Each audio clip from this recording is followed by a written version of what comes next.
Today, we're going to learn how to build a call sheet in Cruise, incorporating bookings and shoot schedule information into a final document to send to our crew. At this point, you should have already added your crew to bookings and created a shoot schedule. This provides the foundation for building a call sheet. To create a call sheet, click Create Call Sheet.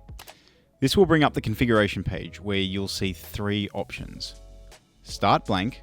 This allows you to build a call sheet from scratch. Select a saved template. If you've previously created a template in the call sheet builder, you can use it here. However, if you haven't used the builder before, this option will be empty. Start with a new template.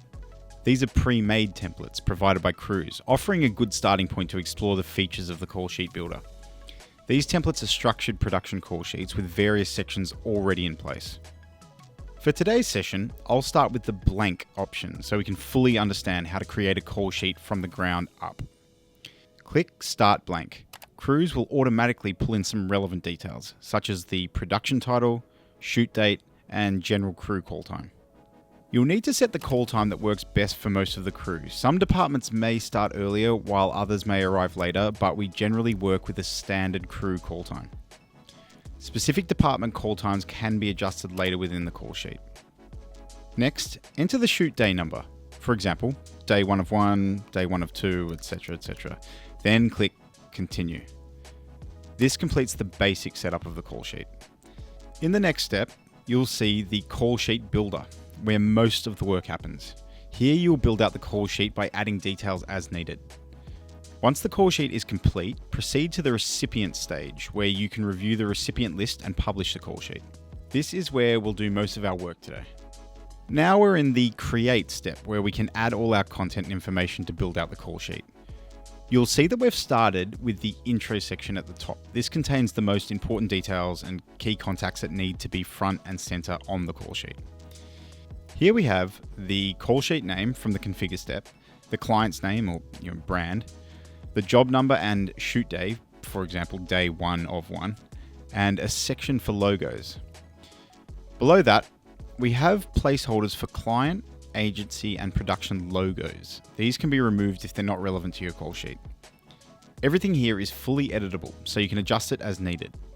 Next, we have the general call time, which we can set in the configure step. In this case, it's 6 AM. The shoot date is also displayed. The location is pulled from the production overview, defaulting to the first location listed. Based on this location and shoot date, the system automatically retrieves weather conditions, first light, sunrise, sunset, and last light times. If needed, you can change the location by clicking on it and selecting a more relevant or nearby option. Now let's start by adding some information. First, we'll upload the logos. These typically represent the client, agency, and production company involved in the shoot. Next, we'll add key contacts, such as relevant client contacts and production company contacts. You can add as many contacts as necessary to ensure all essential personnel are listed. This top header section is crucial. It holds key contacts and remains fixed as part of the template. Now, below this, we have the important notes section. Here you can add crucial information such as safety protocols or other essential details the crew needs to know. With this completed, the main header of our call sheet is set. Since it's a fixed part of the template, it'll remain unchanged.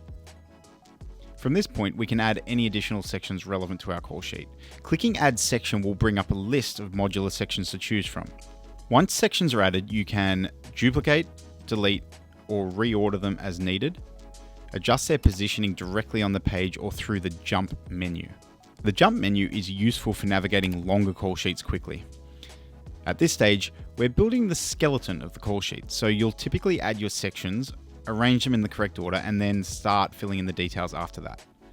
By default, the system imports the crew contact list from bookings, organizing it by department.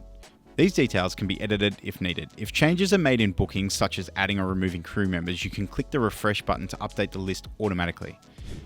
Individual department call times are also included in the call sheet. Now, while a general call time is set, you can add specific department call times as needed. The system initially pulls department call times from the booking page, but you can adjust them manually.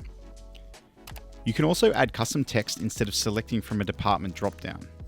Now, let's add call times and customize them. You can highlight priority call times by changing their colors. You'll also see it's started with a location section by default, as this is something that's always needed. The label at the top allows for a custom name, while the official name and address are pulled from Google Maps. This means you'll see the official name, the street address, and a label name which can be tweaked for clarity. Additionally, an automated map link is generated, allowing crew members to access directions easily. Notes can also be added for extra details. Depending on the shoot, location notes can be quite detailed. Below this, you'll find an upload image option.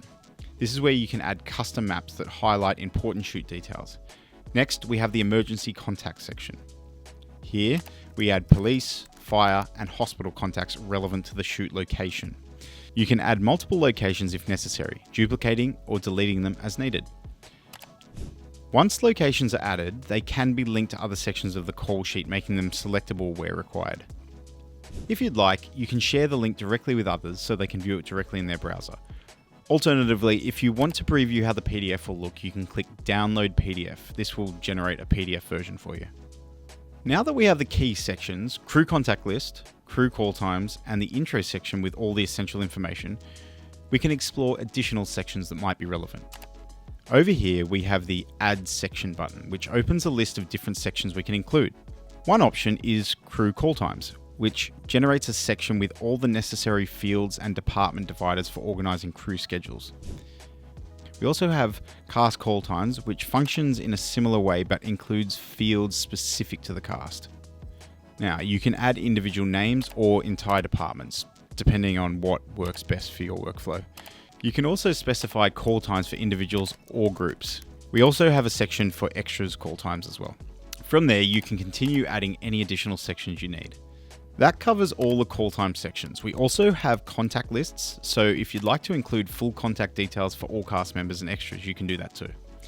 There's also a general text editor, which is quite handy for adding any custom information. You can include images or any other relevant details. Now, I'm going to add a working with children section. I'm going to keep adding general text editors to include the information I need, starting with safety briefing details. I'll add another one for invoicing. Next, I'd like to add a storyboard. Since my storyboard is in a PDF, I'll click Insert PDF, which gives me the option to upload it. I'll select my storyboard, choose the page I want to insert and click Insert. Now the storyboard is added. The next piece of information I'd like to add is the schedule. Since it's not a large shoot, I'll use the basic schedule builder. It has many of the same features as the fully fledged builder, but in a more compact on-the-go version. I can add important pieces of my schedule here. If I have a schedule in PDF form, I can upload it just like I did with the storyboard. Here, I can set start times and estimated times. Since this is set to manual, both fields are fully editable. If I want to calculate start times based on hours or vice versa, I can select one of these options. For example, if I set this to 15 minutes starting at 6 AM, then 45 minutes for bump in. I'm going to add a scene. This scene will run past breakfast, so I'll add another scene. Let's say it's for 2 hours. This will carry into lunch around 11:45. You can also select an image. You can start to see how this becomes a powerful tool as we build the schedule. We get a time estimate of how much time we've entered so far, 6 hours and 30 minutes. Now, I'll make sure everything is ordered correctly using the jump menu. Let's take another look at the preview mode to see how it's shaping up. It's looking good. The next step is to look at the recipient list and publishing. Now, if we move into the recipients tab up here, we'll see the list of recipients. These are contacts pulled from the create step, meaning everyone we added to the call sheet is automatically added to the recipients list here. We can categorize them by crew, talent, extras, and clients. You can delete anyone who no longer needs to receive the call sheet. If you wish, you can also add new crew members via your My Contact section. When you're ready to publish, you'll be given the option to notify recipients via SMS if you're in Australia, or via email. You can do both at the same time or simply mark it as published without sending any notifications.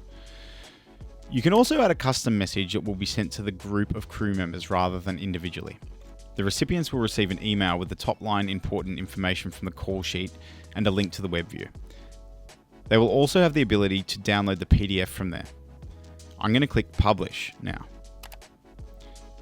It's successfully sent to 3 recipients. You can see the status of each one as published. We also have a history button, which shows when the call sheet was published via email or SMS along with the date and time. Additionally, we have references for open rates and confirm rates. If they open the call sheet link, this will show as yes. If they click the confirm button, it will show as yes as well. So have they seen it? Yes. Have they clicked the confirm button? Yes or no? And that's it.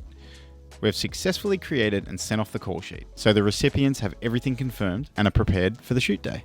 After you've sent your call sheet, you can check here to see who's opened it and confirmed. If you need to make any changes, let's say you're missing something, you'll have to send out another version of the call sheet. While not ideal, it happens, and quite often. So to do this, simply return to the create step. Make the necessary changes. Any adjustments you make will be marked as unpublished changes at the top. This shows that there have been changes made. Once you've made the changes, they'll be auto-saved. Then, go back to the Recipients tab. You can highlight specific individuals for whom these changes are relevant. When you're ready, click Publish again. You can do this as many times as needed. This will notify crew members that an updated version of the call sheet has been created and sent. Okay, that's a wrap on call sheets in Cruise. If you haven't already, please sign up to Cruise today to discover a better way of working.